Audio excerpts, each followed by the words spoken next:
Hello, and thanks for joining us today. My name is John Nelson. I'm the Vice President of Operations, Sales, and Marketing at BBI International and UAS Magazine. Today we're talking with Chris Nelson. He's the Associate Dean at the School of Graduate Studies at the University of North Dakota, and we're talking about the UAS Summit and Expo, which is happening in October the 13th and the 14th in Grand Forks, North Dakota at the Alair Center. Chris, thanks for joining us. Appreciate you being here. Thanks for having me, John. Always good to talk to another Nelson. Definitely.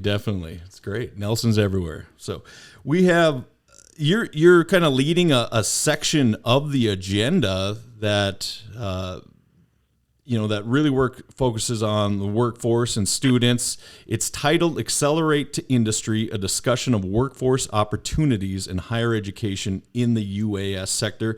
Can you talk a little bit about the panel and what attendees will get out of that and who it's geared towards? Yeah, really, my initial feeling as head of the grad school was this is geared towards graduate students looking for careers in the UAS sector. And the idea is to give them a sense of the breadth of skills needed by the industry. I think that the popular conception of UAS, to the extent that one is out there, is, somebody with a joystick flying a drone of various sizes, right? But there's obviously a lot more that goes into getting that drone off the ground, getting it to do what it's supposed to do, analyzing the data that the drone provides, and all of the other things that go into that. And I think some of that gets lost in the popular conception, and UAS is, relatively speaking, new enough that what I hope the panel does, and this would apply to really any student in the audience, whether they're high school, undergrad, or grad, that it gives them a much more complete picture of the types of skills needed by the industry so that we can supply the workforce the industry needs to grow in this area and others. Great. No, I think it's going to be very popular. One thing we do want to mention is this is free to all students. So if you are a student, you can attend this section of the UAS Summit free of charge. And I know already we've got a lot of interest happening. Can you talk a little bit about the makeup of the group that you have assembled here?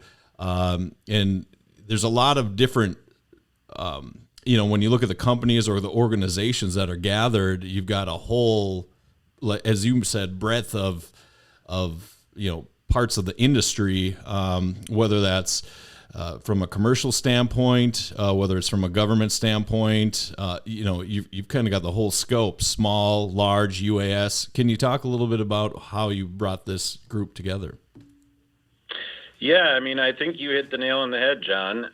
We wanted to give our audience the broadest possible view of the sector, and the best way to do that, given the lineup you guys had attending the summit already, we were able to get an interesting mix of newer companies, companies that focus more on the actual pilot side of things, but also newer companies like Airtonomy, who are working on the software side of things.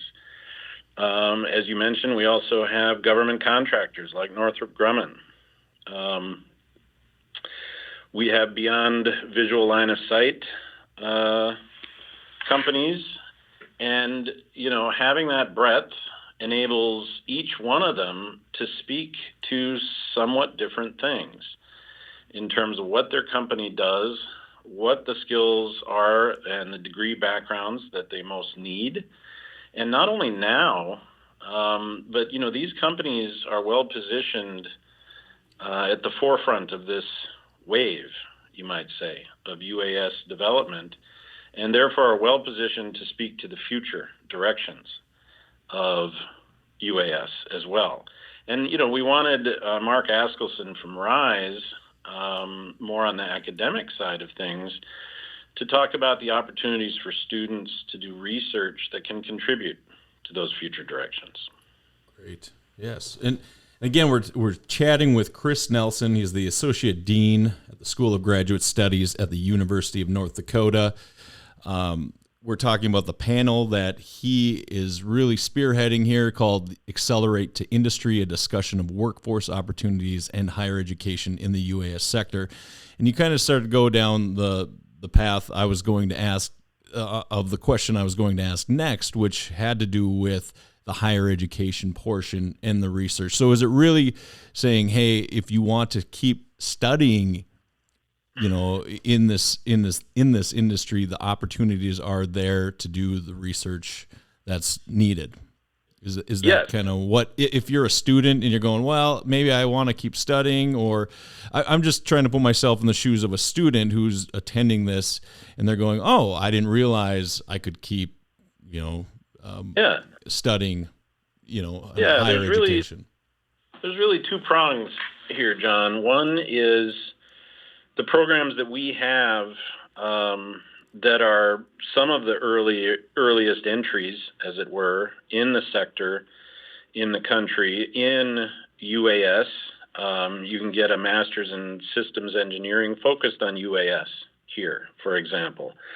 And given the Northern Plains test site, given the number of contractors around here, the ability for us to provide relevant, up-to-date, cutting-edge education that has input from those employers and the ability to test these things at a unique site like the Northern Plains test site, certainly got plenty of airspace in North Dakota. Mm-hmm. That enables opportunities for students here that they might not have elsewhere. So that's one prong. But another prong is students in whatever their existing degree program might be, realizing that although it may not be titled UAS or it may not be titled engineering, their skills would also be relevant in ways they hadn't thought of. So that's the other part of it. Great. And again, it's relatively new. So I think the more educating that we can do with students on what's out there with the workforce and higher education and research, I think it's great. So I think it's a great addition to the UAS Summit. Again, it's the UAS Summit and Expo taking place in Grand Forks, North Dakota at the Alair Center, October 13th and 14th. We hope you can join us. I do have one last question that I'd like to ask people. Being from Grand Forks, hopefully you can give some insight here. But if you're an attendee coming in from out of town, what would be a great restaurant for them to visit?